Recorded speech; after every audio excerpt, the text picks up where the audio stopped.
us to go back to the news conference that you organized. When you addressed the press, you apologized to the Ghanaian people. What for? Because the fake information that the bloggers put on the internet that has generated too much heat, that they linked up to my name, that I want to build a kingdom in Ghana, which is not true. Okay. This has also made the people out there thinking that Ghanaians are against Nigerians because of the fake information that the bloggers are putting in, as if there is an attack on Nigerians, as if there is an attack in my home, as if there is that Nigerians in Ghana are in panic. So it's a fake information, and they attach my name to it, that I made a statement that I want to build a kingdom in Ghana, which is not true. So I now said, sincere apologies to the president of Ghana and the people of Ghana for this fake information that my name is attached to it. Because the word calls I'm receiving from all over the world as if I'm not alive. As people are calling, there's panic. People will be saying, are you sure you guys are safe in Ghana? You know, it doesn't sound good. But the bloggers that has generated this fake information and put videos together, see people are protesting in Ghana, is so bad. As long as they mention my name there, which is not true. So I said, apologies for such fake information that people have tagged my name to it. So then the apology is not because you confer on yourself or you confer yourself to be a king? I'm not a king. Okay. I am Igbo Ghana, the chief of Igbo Community in Ghana, the leader of Igbo Community in our culture and tradition. Was the nomenclature king emanating from your palace, as you call it, or it's from the bloggers? It's from the bloggers. So you have never called yourself king before? King of the Igbo people in Ghana? No. That is a question that had a lot of answers. You see, when you say the name king, that is our local language. In our local language, when you say Eze, Eze, we have Eze as a name. People can call their children Eze. My first son is called Eze, Chidemeze. But there is also Eze in our language that had to do with kingship. Right. Just like people answer Nana as a normal name, answer Ni as a normal name, but these names are also a tag for kings. But then in Ghana here, with my understanding now in Ghana here, that the Constitution of Ghana did not have that provision of a king, but it had provision for chiefs.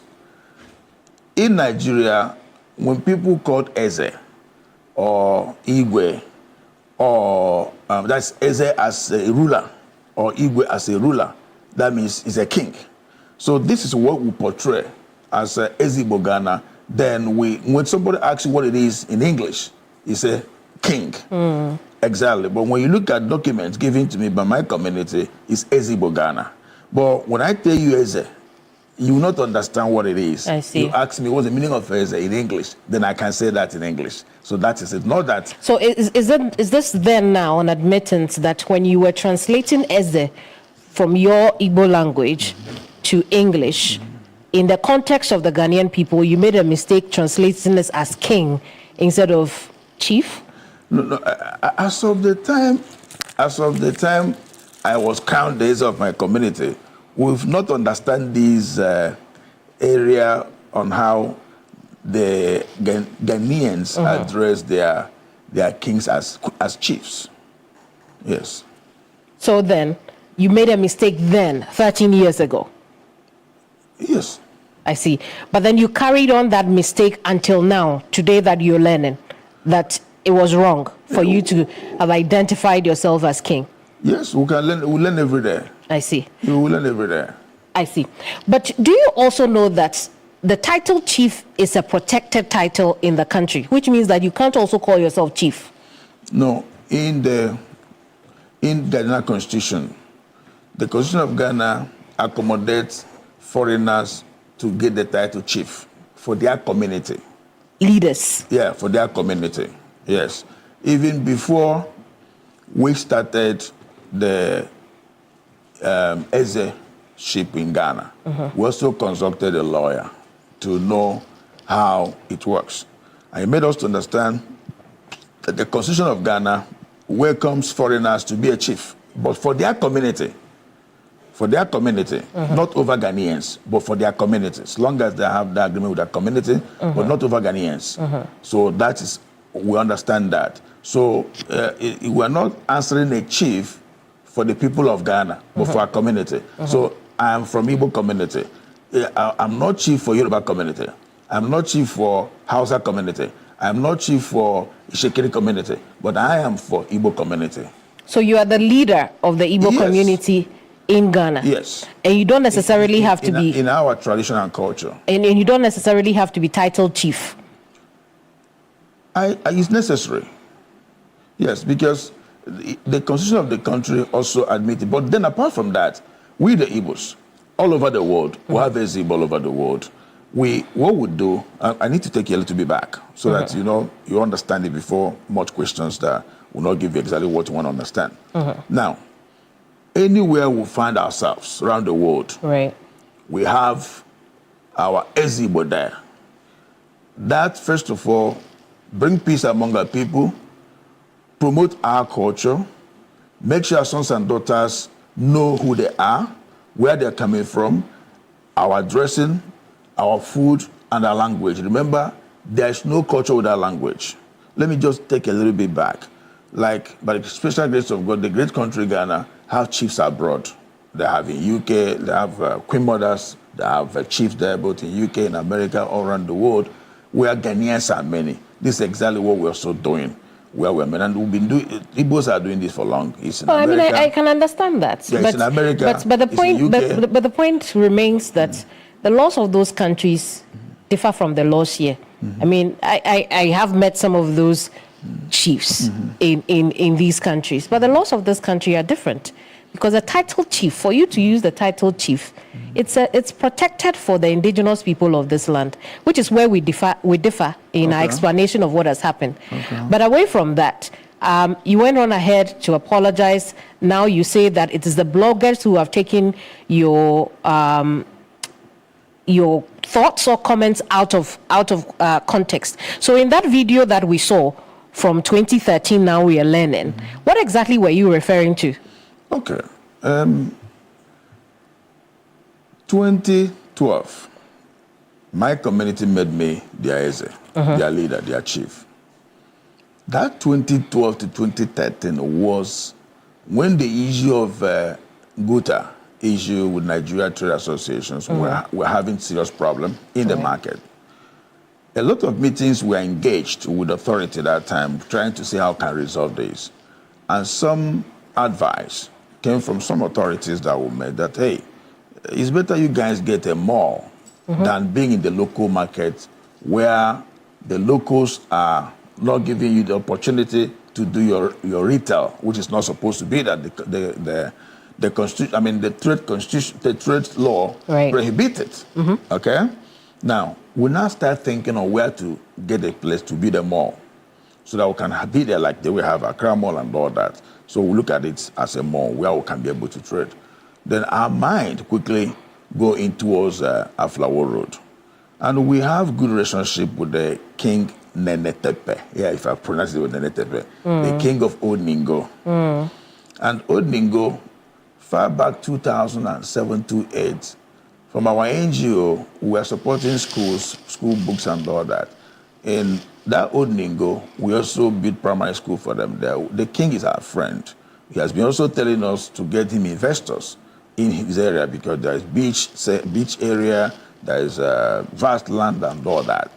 Now, when this now occurred in our mind, we said, okay, let's go and meet him and discuss how possible we can get land there to develop them more. So when we met with him, the mind of developing that as a village, as a business hub, came in us as conversations. Conversations give more ideas for expansion. Then that came in my mind. When we would start discussing that, he said, this is development. It's good. It will be good for his kingdom. I will give you people 200 acres. I said it's too much. He said 100, so it's too much. Let's take 50 acres. We agreed on the 50 acres. He asked his boys to take us to go and see the land. We went and see the land, take videos, take pictures, come back to him. We agreed on terms. When I said, we'll start paying you after 3 months, in tranches, three months in tranches. Then when we came back the following week, as you engaged me in the conversation, Crystal TV came to me, engaged me in conversation in so many things that had to do with life, and they asked me my visions also as a young leader that came into office, just like 1 year I came into the office. And I told them that we have even acquired 50 acres of land where we want to build Igbo village. I tried to tell him how the Igbo village will look like. That was 12 years ago, 2013. 3 months after that, we went back to the king to go and make payments for part of the payment. He said, hey, my brother, I realized there's litigation over the land. You guys should hold your money. When I round up the litigation, then we can now talk about the payments. So we keep going from the back, from 2013 to 2014. It's not working out. Then we dropped that vision. So if you look at that video you saw there, I didn't mention kingdom. I said village. And that was Indeed, 12, you did. That was 12 years ago. And it's based on this that we agreed with the great king. And it didn't work out again after almost 1 year and something. Have you now completely abandoned that Long idea? ago. So there will no longer be an Igbo village? We don't even acquire, we don't have a piece of land now in any part of Ghana for Igbo village. We even forget about that dream. We'll continue with our businesses. Forget about that dream till now. That video was 12 years ago. I see. But that's why I keep saying that the bloggers misinterpret and misled the people with fake information, saying I said that we want to build Igbo Kingdom, which is not Igbo Kingdom. Because the definition of kingdom is different from the definition of village. Okay. And this village, what would the village have been doing? I'm trying to understand. It's an idea you've abandoned. It's like an estate. I see. Like an estate. For Igbo people? Yeah, like an estate. We have houses, also have high rises. People can also rent. People can come in, have shop there, have hotel. You know, like a new city. Like you see the way we have Trazaco. Look at the time Trazaco was built. Look at that place was bush then, but it was a village. It's a town. I mean, it's an estate. I see. But why should people believe you now at this time when you have a lot of backlash? You should believe because I'm telling you the truth, because there's no land anywhere. I see.